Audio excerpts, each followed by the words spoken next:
It's 11 o'clock, so I'll get us started here. People will continue to file in and pop up, but welcome to EFCA West Wednesday webinar. We're thrilled today, not necessarily to be talking about narcissism and manipulative and bad behaviors, but we're thrilled that you're here and that we can help you with those things. And so just want to say welcome. My name is Katie Dudgeon. If I haven't met you yet, I'm kind of the newest official member of the EFCA West team. And you have a couple EFCA West team members on the call here. I'm just gonna, Tim Jacobs, he's to my right, but he's probably somewhere else on your screen. We've got Linda Bishop as well, and Dean Mageda. And we just wanted to say thank you for those of you who are joining. I see we've got probably a staff team there and individuals, whether you're at home or at your office, or maybe even driving or on the road. We're so glad you're here to be joining us today. And so we hope that this is really helpful to give you tools to navigate people who are really difficult in your church context, in your ministry, whether it's manipulative behaviors, harmful behaviors. How can you as a leader really interact with these people with wisdom and discernment? And we hope you'll leave here with a better understanding of some of these behaviors, and as well as some tools to be able to address them in your ministries and to help others so that your ministry, your church can thrive. And this topic is really, really big right now in our culture. And we're guessing it's really big in your churches because of the number of registrations we have had for this. We have over 60 registrations for this webinar, which I think is one of the biggest turnouts we've had. And so we really hope that this is helpful and kind of scratches where you're itching. But I want to go ahead and give as much time to our guest speaker today. And so I'll introduce her. And I will be the facilitator for this webinar. And what I'd like you to do, because we're such a large group, would love you to put in the chat any questions you have as she's talking, and there'll be some natural break points in the content that she's sharing with us. And so I'll facilitate that and kind of pull together the questions and be able to ask. But make sure that you can use the chat feature and just send it to the group if you have a question or just need a clarification or anything like that. And I'll kind of be collecting those and then presenting them to Linda when she has a break in the content. But would love to just introduce Linda Hartson, who is our guest today. And just, we are thrilled because of her experience and her education and training in this topic. So she is a certified or licensed marital and family therapist, and she's been in private practice since 1994. She's also a certified trauma therapist and a registered clinical art therapist. And so she brings so much expertise in all of those areas, and she has helped countless individuals recover from past experiences and help them navigate current and future experiences as well with the tools and the resources that she has. And Linda and I have had numerous conversations over the years about some of these behaviors and how harmful they are in a church context. And she has a heart to help Christians and Christian leaders navigate these really complex situations with wisdom and discernment. And so, Linda, we are so thankful that you are here today and able to share with us out of your experience and your expertise and your heart. And so with that, I'm going to turn it over to you. Thank you, Katie. I'm really happy to be here. As Katie has said, we've had many conversations about how complicated it can be to deal with difficult people, especially, I think, when there isn't an understanding of what it is that you're actually dealing with. So that's where I think that I can be helpful to kind of give you some markers where you could start to understand when you are dealing with someone difficult and you're very confused about what's happening, that you could at least have some ways of looking at the patterns of behaviors that you see, so that you might be dealing with someone that has a personality disorder, That gets a little complicated in terms of understanding like the differences between different personality disorders. So in my life experience, I've grown up with a mother with a personality disorder, and I've been around people with personality disorders. So I didn't have much education in school when I started, but over the years, I really made a strong effort to understand it, because most of the people that were coming into my office that needed help were dealing with parents or siblings or bosses or people in their life that have personality disorders. And so those people don't usually get identified, and they don't usually get kind of diagnosed clinically, because they don't come into a therapist's office. It's all the people around who are suffering that come into the therapist's office to kind of try to understand what's happening in the situation and dealing with them. So I just want to talk about, I know sometimes as Christians, we feel like it's not okay for us to be judgmental about people or to kind of label them. And in my experience, I think it's absolutely necessary to develop some discernment. And it's not about doing this with condemnation or wanting to hurt the person. It's about wanting to understand what's happening.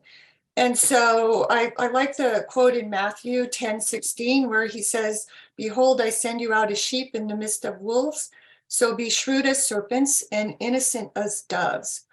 Because I think when we are doing ministry, we have to expect that the enemy is going to be working against us. And some of that is by creating some blindness, or maybe making us feel like it's not okay to, like I said, discern what's happening in terms of like calling people out on their bad behavior. But I've seen in my own life and in ministries fall apart. I know I started doing women's groups when I was a new intern and I was young. And all I needed was one person with a personality disorder in the group, and they would take up all my time and energy and create difficulties for the whole group. And so I had to learn to start to understand what was happening and become discerning about how to deal with them, but mostly not allow them to come into a group, so that that's where I'm spending all my time, just trying to manage the fallout from what they're creating. So anyway, that's why I'm here, and that's why I think it's important for me to try to share. I know this might, I'm trying to make it as understandable. I don't want to get into a lot of like diagnostic stuff. I'm going to refer to people who have certain personality disorders. There's 3 of them that come together that kind of have where they cross paths a lot, and they're similar, but they have some distinctive diagnostic qualities. So there's the first one is the narcissist, which is what we're usually dealing with people who have difficult personalities. And narcissists can be overt and covert, so they can look more aggressive, or they can be more passive aggressive. So that's the first category. The next category is people who are psychopaths or sociopaths. Those are people who don't care about hurting people and want to get their way and are very goal-oriented and lack conscience. And the next one is people who are sadistic, who enjoy kind of creating problems and actually like hurting people. So I'm going to call those 3 personality disorders, I'm just going to call them aggressive personalities, because that's basically what you're going to be dealing with when you have people with those kinds of personality disorders. And so one of the things that happens is because we believe that people experience the world and kind of think the way we do, because all we have is our own brain for reference, we basically will believe that other people will kind of see the world the way we see the world, and they're going to think the way we think, and that we expect them kind of to behave the way we expect. So that's why we're kind of at a disadvantage with aggressive personalities, because we have blind spots there, because we just can't believe sometimes that they're doing what they're doing, and it doesn't make sense to us, and it's not the way that we would behave in situations. And so we have to be careful. That's why an education about this, I think, is so important, that we don't assume that people are just like us and that they would think the way we think and behave the way we behave, because that's a whole nother side, is the people who are personality disordered. And so people who aren't personality disordered are more neurotic, which means that they're more conscientious, they're more responsible, they're honest, they're not aggressive, and they're basically relational. They basically want to work things out, and they are relational. That is their goal. And then you've got the aggressive personalities who are dishonest, they lack conscience, they're irresponsible, they're delusional, and they're aggressive. And they aren't motivated the way other people are motivated. They aren't motivated by relationship. They're motivated by getting what they want. And narcissists in particular are motivated by getting a lot of attention, adulation, admiration. So their motivations are different than other people. And so, as I said, though, they're the ones who create havoc in any organization. So those are the ones that we really want to understand and how to deal with them.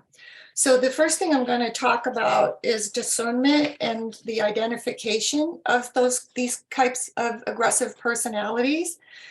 And like I said, you don't have to worry about like which category they fall into. It's just being able to see the bad behaviors and being able to understand their motivations and what drives them, because that's what will make the difference. The next thing I'm going to talk about is how they manipulate. Because of our blind spots, because we think so differently than them, they are very good manipulators, and they know how to manipulate. And most of them have been doing it their whole lives, because if these are personality disorders, they start out young, they haven't been corrected properly, and they've learned to get what they want by manipulating or bullying or being aggressive. So that's part of who they are. And that's really important to understand, that it's a personality disorder. It's not like people with just certain traits and, certain ways of coping with things. This is something that this is like their operating system in their head. This is how they think, and that's who they are. The next thing I'm going to talk is identifying the manipulation in order to avoid it and to see clearly what's happening. And then how to redefine how you behave with them in the terms of engagement that you have with them, so that you can know what's going on and you can see the manipulative behavior. And as you see that, you won't fall for it anymore. You'll be able to kind of have a clearer vision and not be so confused, and then have strategies to deal with them. So one of the things that I think is really important to understand is that people with personality disorders, like I said, they don't come in for therapy. They don't want to get better. And they don't think that, they believe that what they're doing, as long as it gets them what they want, that it's okay for them to do that in a way. And so they have an underdeveloped conscience. And that's the thing that you want to look for, is someone that you see their patterns. It creates patterns of thinking and dysfunctional attitudes, where basically, like I said, they were left unchecked as a kid. And so they've succeeded in being manipulative, and it's gotten them what they want. and they actually don't care that what they're doing has a negative impact on other people, and they don't feel bad about it.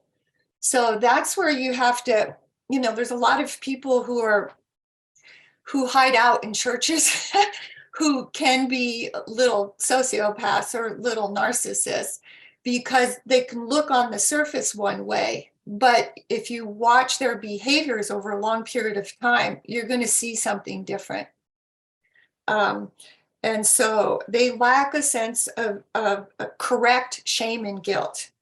And so people who have a well-developed conscience, they feel shame when they do something wrong. I mean, we could talk about the Holy Spirit convicting us, right? They feel shame when they do something wrong. And so that corrects their behavior. And so they basically learn, like 5-year-olds are always manipulative, right? But if they have a parent who calls them out on it and says, no, you're not going to get what you want by throwing a tantrum, they learn that manipulation doesn't work. So some of these personalities are started early on in childhood. So people who are like us, more neurotic and have a strong conscience and who don't want to hurt people and who want to do the right thing, we're kind of easy prey for people with these kinds of personality disorders. And I think that's the thing that we want to kind of be able to understand, that we have a tendency sometimes when they're using their forms of manipulation to take on more accountability and responsibility than they're taking on. And so they can kind of, you've heard of gaslighting, right? They can kind of twist things around in order to kind of get us to get confused so that they can continue to manipulate. So does anyone have any questions? That's kind of the first part of it. I just have a question. I think maybe just you alluded to this, but in conversations with other pastors and leaders, this has been a challenge because a lot of people throw around the term narcissism today. And Yes. in a conflict situation that maybe a leader is helping people, kind of mediating or helping.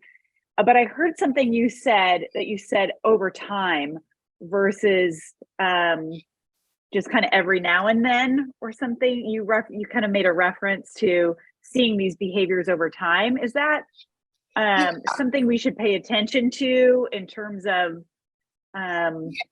navigating some of these people? Yeah, I think that like all of us can be a little manipulative at times. And so, if we're in an argument or something, we might do some of these things once in a while. We're talking about people who this is their operating system. And this is pretty much what you'll see consistently, that and I'll go into the things that they do to avoid accountability. The one thing I will start out saying is that one of the things that I know these terms get thrown around a lot. One of the things that you don't want to do is ever directly confront a narcissist by telling them they're a narcissist. Because I can explain a little bit, we'll go into that a little bit more.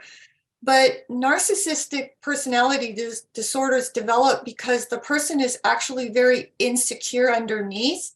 They don't have a strong sense of self and they feel kind of inadequate. And so in order to deal with that inadequacy, they create this kind of protective bubble around them of grandiosity. And that's what makes them so hard to deal with, is their grandiosity is like a shield for them. And so if you tell them they did something wrong, or if you try to hold them accountable, which we'll talk about later, but they're going to fight you tooth and nail, and they're not going to probably admit. I've never, in the 30 years I've worked in this, in my practice, I have never seen a narcissist ever say, oh yeah, I admit I'm a narcissist and I'm going to get better. That has never happened. Usually you're met with rage and they'll turn everything around and accuse you of being a narcissist. their bubble of grandiosity won't allow anything in terms of you telling them that they're wrong. I mean, if you've ever had a real argument with a narcissist, you'll see that it doesn't happen. They're not going to admit they're wrong. So that's a good question. It's the preponderance of those kinds of behaviors is what you should be paying attention to.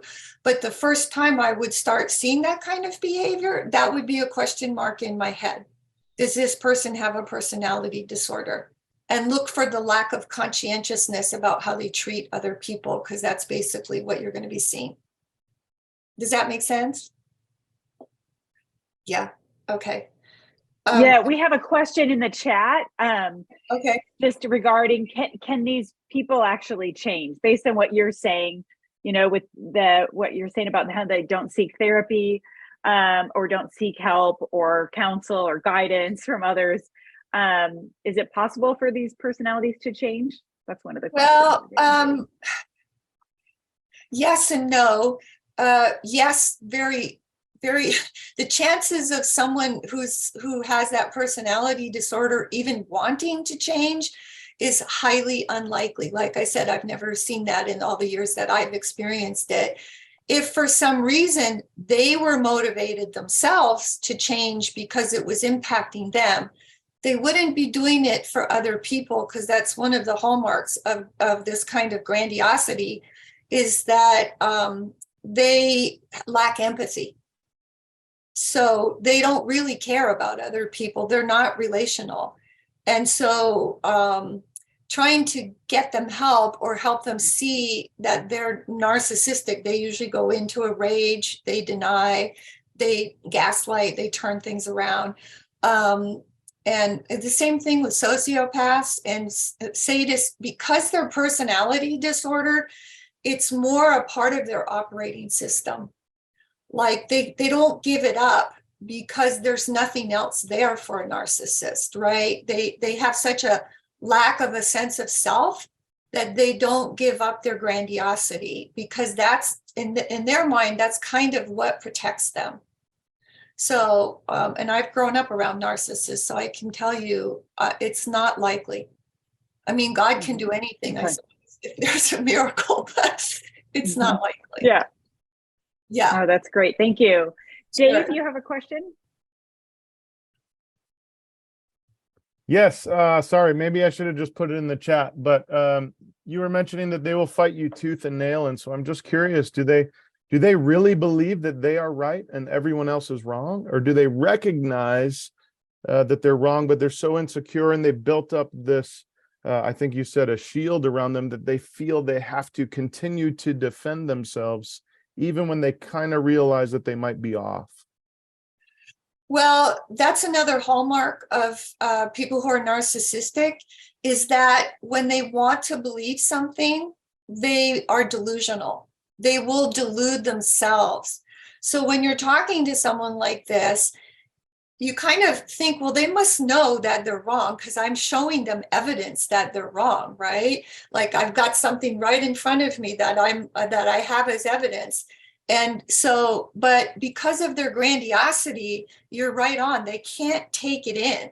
Like they can't admit that they're wrong, even if they know they're wrong. So it's hard to know what goes on in their mind. My experience with them is they're both. They know they're wrong, but they won't admit it, because that means that they would have to that would have to get through their grandiosity, which it won't. And they also, they need to hold on to like their sense of, they're delusional. They want to hold on to believing what they want to believe because it's what serves them. It's always self-serving with a narcissist. Does that make sense? Yeah. Okay. All right. Thank you. Let's move on to your second section if we can. And Okay. again, we hope to have some time at the end for more questions, but put any questions in the chat. She may cover some questions. So if I don't address it right away, we will get to it though. So this is great, Linda. Thank you so much. Sure. Next So, topic. yeah. So I'm just, like I said, lumping these three different personalities together. But what you're looking for, generally speaking, is what I'm going to talk about when you're looking at aggressive people and difficult people, is the sense of grandiosity. And that's what we were talking about. This, I call it the delusional grandiose bubble that surrounds the insecure person, right?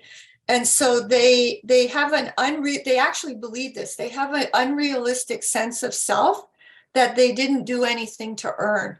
And they expect to be treated that way. They expect that you should value them, think highly of them, admire them, give them what they want. So that's what covers up the insecurity, but they are delusional enough to actually, in some ways, believe that they're better than everyone else. And in some ways, they're just guarding against knowing that maybe they're not that good. So it's a little bit of both. They also, with that grandiosity, feel very entitled to whatever they want, and they feel like they have a right to it, even if they haven't earned it. And so if they want admiration from you, if they want adulation, if they want attention, they'll do almost anything. That's their narcissistic need. They'll do almost anything to get fed that, include just creating, like I said, in my group with this one girl, she just created all this drama so that everything revolved around managing her instead of moving on with other people and having other people be important, right? So they have a tendency when they come into a meeting or they're in your organization, they need a lot from you, and they require a lot in terms of attention and what they want. And if they don't get it in a positive way, they can even create all kinds of chaos and problems in order to get it in a negative way. The next thing is they're delusional and expansive patterns of thinking, right? So like I said, if they don't seek consensual reality objective testing, right? They don't need other people to tell them what's real. They want to believe what they want to believe if it serves them. And so and they think they're the smartest person in the room usually.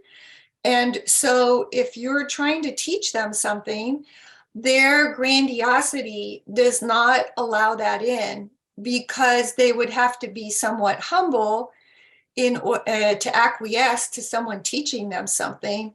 And so they lack that kind of humbleness because of it's the opposite of grandiosity, right? And so trying to teach them is they usually don't take things in, and they usually believe that they have all the answers and they're smarter than everybody else. This goes their grandiosity and not being able to relate to others because they're so self-focused goes to their lack of empathy. And I also think that's part of the lack of conscientiousness about how you treat other people. And so they don't pay attention to other people.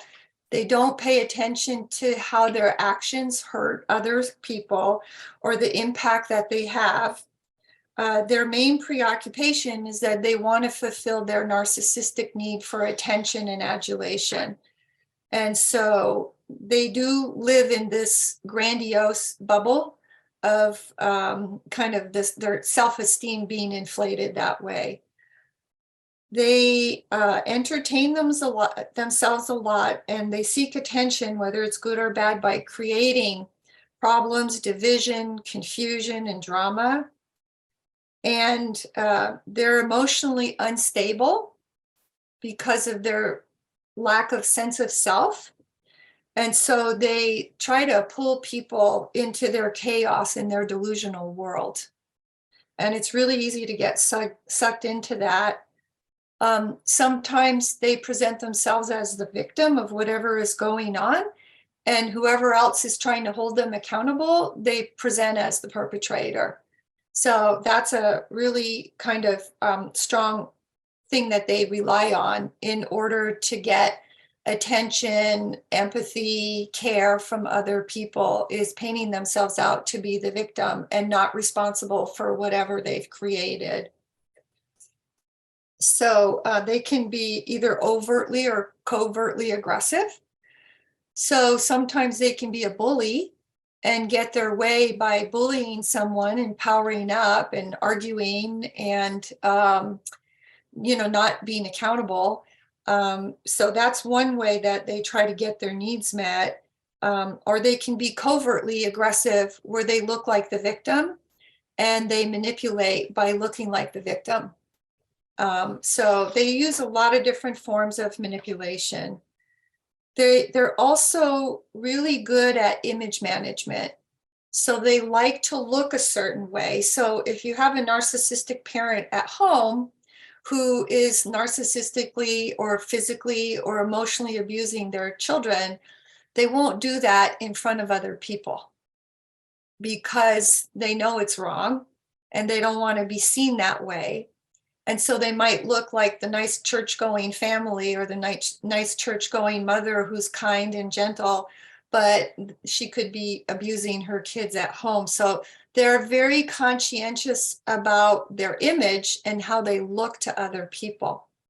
And so sometimes they seek places, positions of power in order to look good.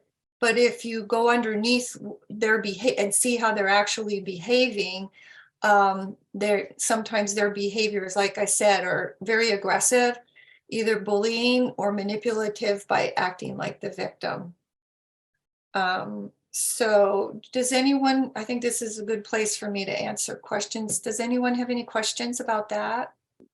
Linda, I think actually for the sake of time, let's keep going to your next section. Okay. And some of the questions that people are asking, I think we'll save until the end, just to make sure we can get through some of your content. Okay. So I want to talk about the different forms of manipulation here. And these are the things for you to look out for when you think you're dealing with someone who's an aggressive personality. The first thing that I do is when I start getting really confused about like an interaction that's happened, that they're presenting it so differently than the way that I saw it. I know everyone can have like different perspectives, but usually we can kind of agree on reality, right? Like if you have a fight with a friend, you could say, oh, I wasn't so nice here. And the other friend could say, oh, I didn't do this well here. And so there's, you usually feel like you're dealing with someone who is acting in good faith and trying to repair the relationship.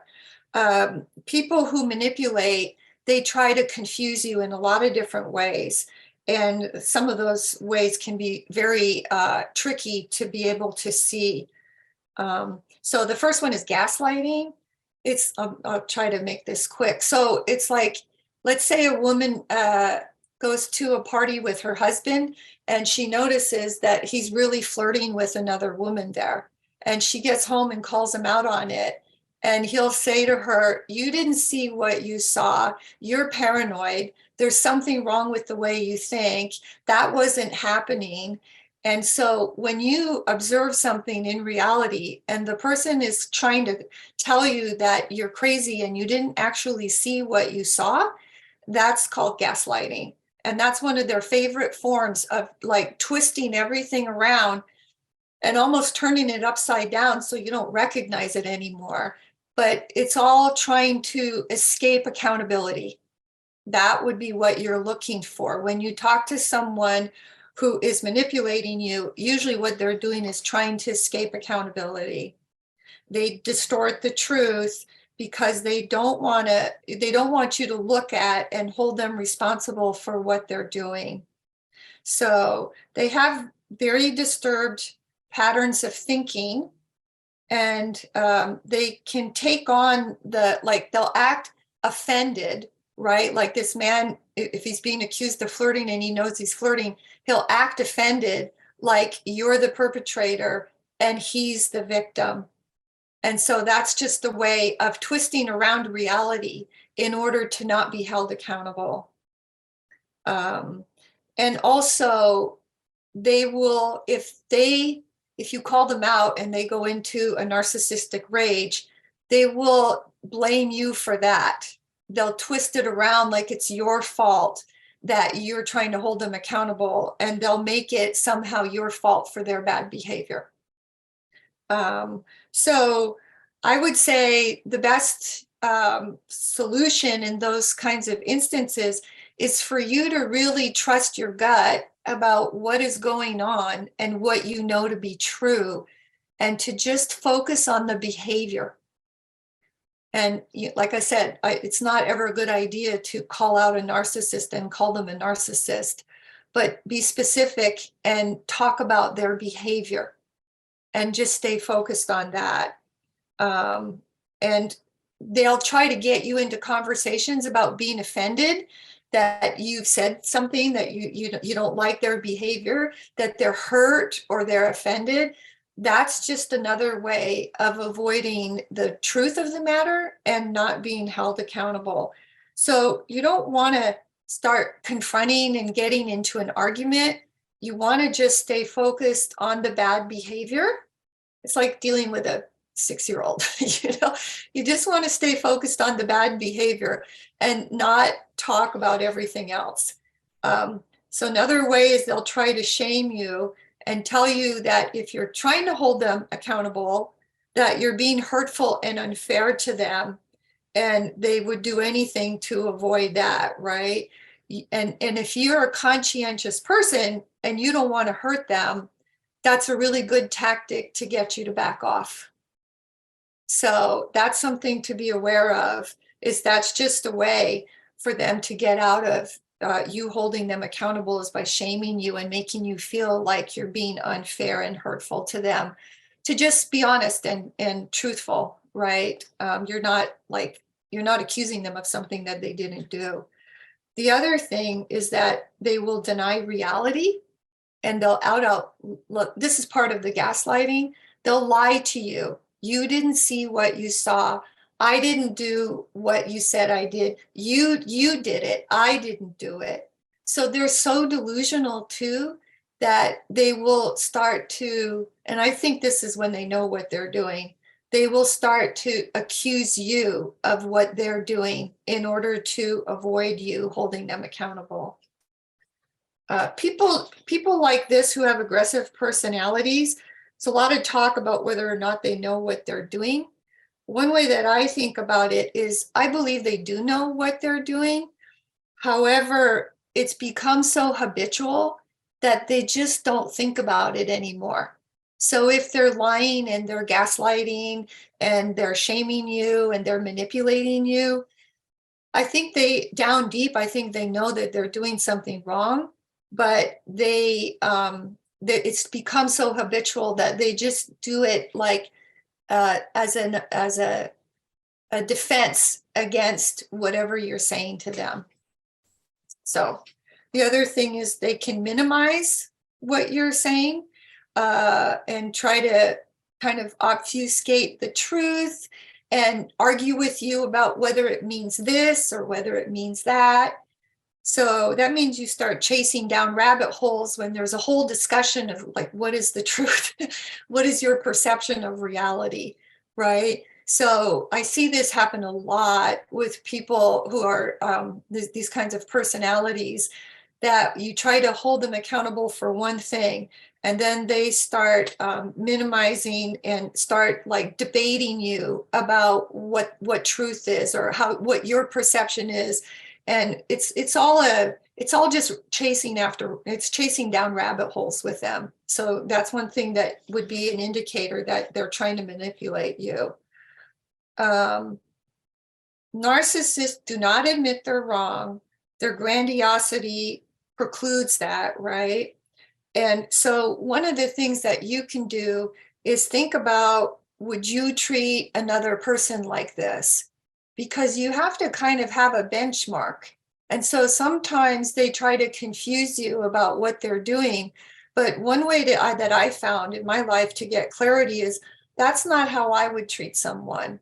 So that's kind of my benchmark for how I expect to be treated.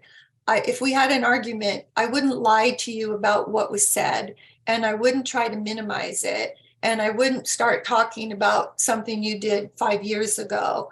I would answer to my behavior. So that's a good way for you to kind of like keep your feet on the ground and understand what's happening. Another form is evading and hiding. I study sometimes like criminal behavior analysis. And one of the things they always say is that when someone's guilty of something, if you ask them a yes or no question and they don't give you a direct answer, they're evading and they're probably lying to you. Because an innocent person, if you ask, did you kill your wife? And, you know, an innocent person would just say, no, I didn't kill my wife. They wouldn't start this word salad and kind of like trying to obfuscate what you're asking. They would be very direct with you. So that's another thing to look for. Feigning, I want to leave enough time for questions. Playing innocent when they know they've done something wrong is a way to try to convince you that you're wrong. So they're very good at not admitting what they did, and they try to deny, deflect, reframe, refocus. They do everything they can to deny what you're talking about, and they can do that in either, like I said, overtly ways by just going into a rage, or acting like the victim and that you're being mean to them by talking to them about this. So basically, they're always trying to get into a one-up position, right? When you're dealing with someone that's not relational, that has this kind of personality disorder, they're always kind of powering up by their manipulation to get up into a one-up position so that you're in a one-down position. And some of the tactics they use is like they'll act like they're in a court of law. They're the judge, they're the jury, and they're the prosecuting attorney. And no matter what you say, they're going to find you guilty. They're not going to admit what they're doing. So that's always an indication when you're talking to someone, when you feel them powering up and you start getting into a power struggle with them, that's not something you want to do. You want to stay focused on what you know is true. And if you notice them powering up, you could see that they're not going to be honest with you. There's a lot of, like I said, they can do overt aggression by bullying. The covert aggression is more like acting like like you're victimizing them by holding them accountable. So should I keep going and then we'll see? Yeah, I would keep going just for the sake of time, because I think a lot of the questions are related to the strategies then of how we respond and what we can do as leaders. So let's keep going. And so the strategy basically is to really trust your own perceptions of reality. And when you start seeing this kind of manipulating you by this one up, one down, you know, don't fall for it. Just hold your ground in terms of understanding what's happening. Will you get them to admit to what they're doing? No, you won't. So there's no point in trying to get them to understand that they did something wrong and that they're going to admit it if they're personality disordered. They just won't do it. And so the first thing you should know is that you can't change them, right? So and trying to psychoanalyze them and understand their childhood and why they're behaving, what their motivations are.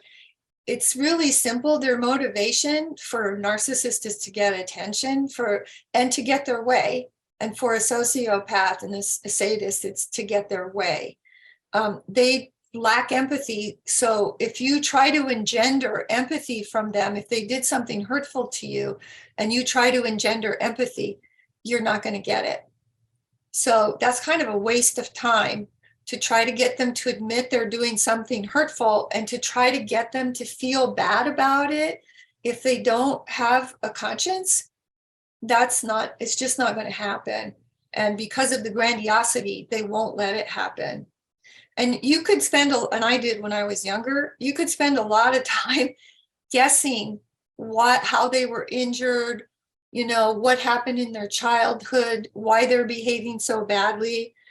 But what it really comes down to as adults, right? You have to be held accountable for your behavior. And so that's really what you want to focus on when you're dealing with people like that. Is I wouldn't try to change them. I would be very clear to identify the aggression that you see happening in that power struggle with them, where they constantly argue, or they take offense, or they defend against what you're saying. So the tool to use is for you to know what's going on, and to know that you're not going to be able to get them to actually agree with you or admit to their bad behaviors. And then you have to be able to still, in an organization, I think, focus on the behavior and, try to get them to follow the rules. I would say if they're someone like this who believes that the rules don't apply to them, you might need to let them go, right? They may not be able to work with other people in the way that you need them to work with other people. You'd want to do that in a very strategic way. We'll talk about that maybe some other time, but you'd want to do that in a very strategic way, because they can be extremely vengeful if they feel like you victimized them somehow, even though that hasn't happened, by holding them accountable. So they can cause a lot of problems for you if you're too confrontational, and if you tell them that it's about their narcissism or something like that. Like, you don't want to go into their character stuff.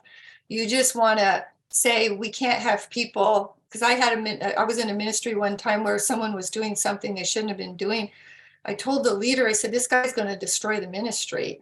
And he just said, okay, we need to kick him out, because he's not going to change, right? He wouldn't admit to what he was doing. So you have to be careful about how you do that, because you don't want a lawsuit filed against you. And you have to be very strategic about how you do it.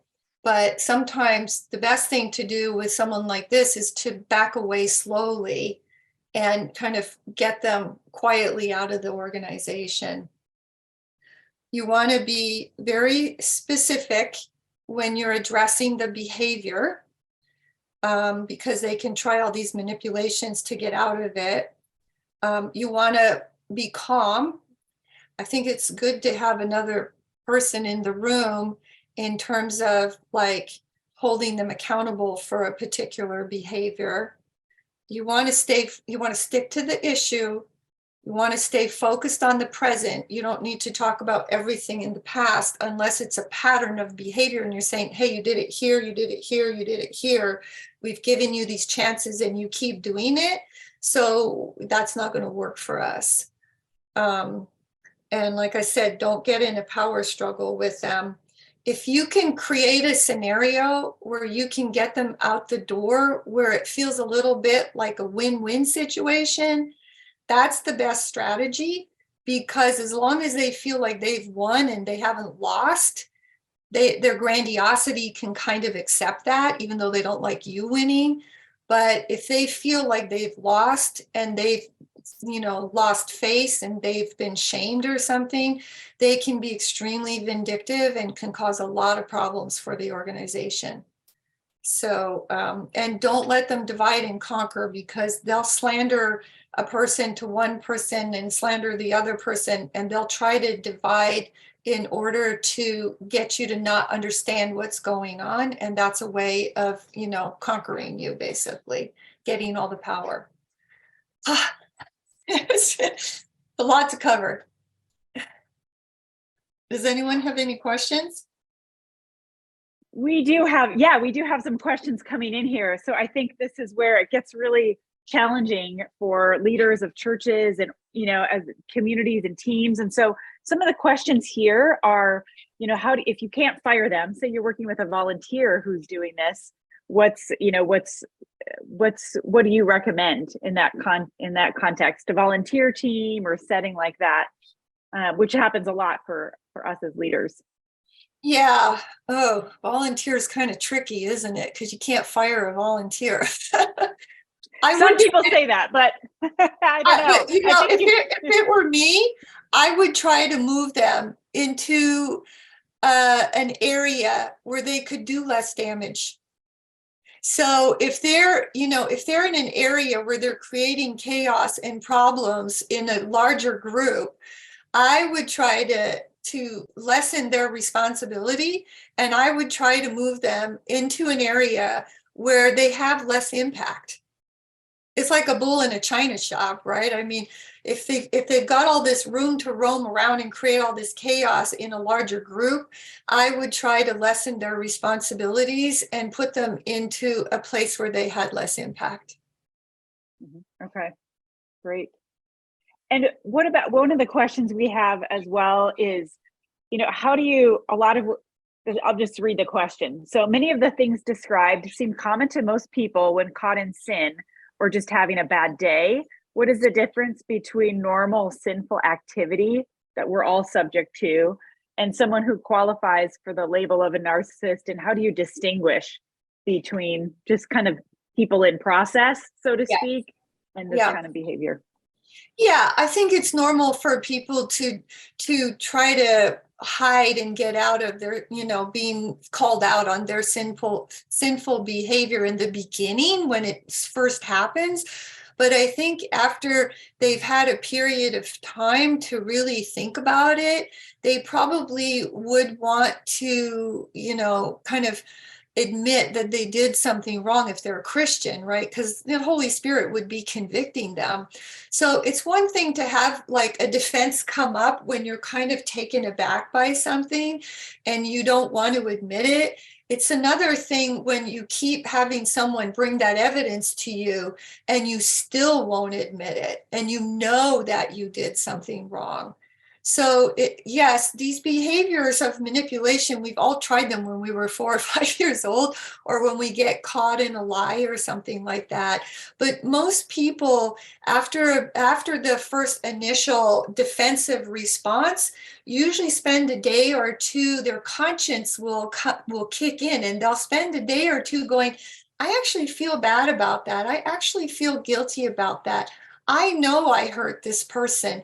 And so I'm going to go back and ask for forgiveness. I'm going to admit what I did here. So yes, during the first thing, there's usually maybe like a defensive reaction. But after that, most people's conscience will convict them and they won't be able to keep that up for very long. Right? They'll want to come clean because their conscience will bother them so much. That's where so you can see that process in people where they do take things to heart. They are taking it in, even if there's some difficulty or it takes time. Over time, you can see that they do care. They are making an effort. Yes. Yes. If they won't listen to you and they just continue to defend and make excuses and try to twist reality around, and that goes on for a longer period of time, I'd say the chances of you dealing with someone who's a narcissist is much higher. Right. Great. Thank you. Yeah. One of the other questions, I'm going to read it. Yes, it seems like over time you see a pattern. Jeremiah put that in the chat, kind of seeing that pattern of those either techniques that you saw, manipulative techniques, or just that avoiding accountability. I've heard that a lot here, that these kind of people do not want to be held accountable. So any sort of responsibility, just to react to accountability and responsibility. We're not talking about micromanagement, but just being responsible and owning actions is not something they want. But the next question says, it seems like maybe the best way to deal with this is to not hire or elevate someone with these personalities into leadership or powerful positions. Yes. Amen. Yes. Do you have recommendations for screening for this more formally when hiring or selecting elders, for example? Is that something that takes time to figure out because of how prized they are at looking good looking perfect on the outside? that's the question. If image is so important, how do we actually see who people really are? Yeah, it takes time because they are pretty good at image management, and sometimes they've become very successful and they can hide this behavior in the beginning. But usually after a while, the facade starts to slip. If you talk to a lot of people who know that person, you might get an indication that there could be some problems there. I don't think you guys are allowed to do personality testing. I don't know, but there are some personality tests that psychologists do to look for, personality disorders. Yeah, the hard part is to be able to see it because they can present extremely well. And you don't, but when I think the thing that I felt kind of I wanted to do in the ministry was that the leaders were talking together a lot about the behavior of the people that they were overseeing. And I think that's really important, that the leaders start looking for problem areas and start like calling people out on that in terms of in a meeting of leadership, right? That you would be able to kind of like not be divided because there's this fear of, I shouldn't be judging this person. I think it's really important because this is how they get away with it, is they're usually very sneaky, is that the leadership definitely has to be talking to each other about people's behavior and what they're observing. That's a way at least that the leadership could be together and see what's going on, right? Because if one person, I see this in some churches, one person knows something is going on, but they don't want to go talk to the other leaders about it because they're afraid they're going to look bad somehow for doing that. Yes, that's very much a concern.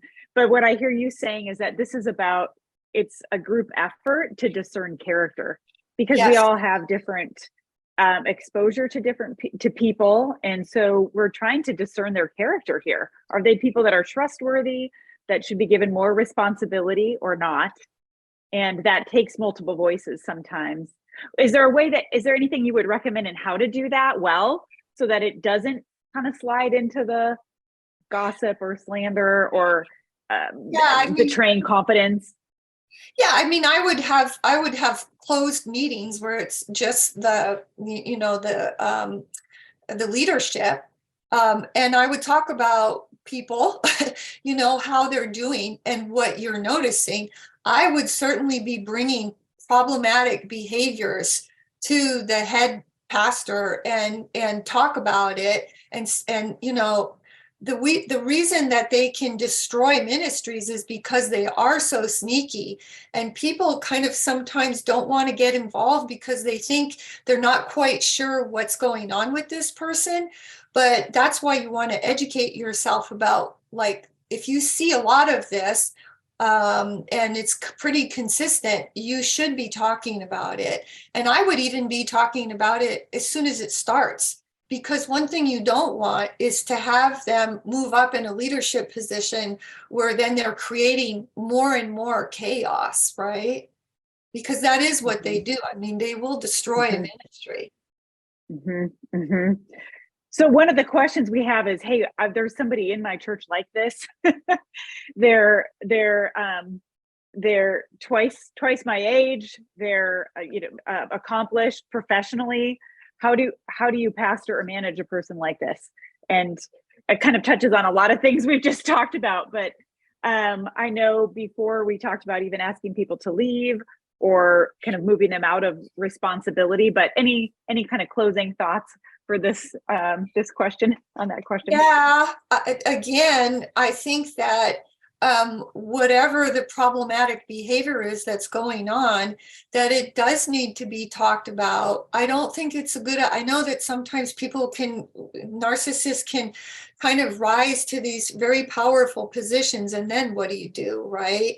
But that's the only thing that I can think of, is to be able to, like I said, you don't have to kind of name the personality disorder, but the bad behavior, and talk about how problematic that is for other people. I think the more people who come together and say this person is creating chaos, is unreasonable, won't be accountable, won't listen, that's where I think the lead pastor needs to step in and say, okay, how do we minimize the impact of that? And we have to be strategic about how we minimize the impact of that. And that might be, asking them to retire, asking them to take a different kind of position where they're not having as much impact.